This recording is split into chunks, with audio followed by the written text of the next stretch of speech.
जी नाज़रीन, सिंधी न्यूज़ में ख़बरुनि जो सिलसिलो जारी आहे। ख़बर शामिल कंदासीं दादू खां सखी सरदार चारण जी।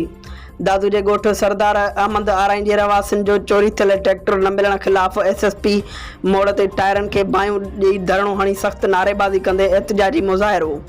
मुज़ाहिरीन मुनीर अहमद आराइन, मंज़ूर आराइन ऐं ॿियनि चयो त 1 महीनो अॻु ट्रैक्टर चोरी थियो। पुलिस पहिरां खयां बाअसर चोरनि ख़िलाफ़ केस दाख़िल न पई करे, न ई ट्रैक्टर वापसि करायो पियो वञे। हुननि चयो त असां 1 महीने खां एसएसपी ऑफिस जा चकर काटे रहिया आहियूं। पुलिस सखणा दिलासा ॾेई रही आहे। धरणे दौरान पुलिस ऐं मुज़ाहिरनि में चकरियूं पिणु थियूं। सख़्त गर्मी सबबि हिकु ॼणो बेहोश थी वियो।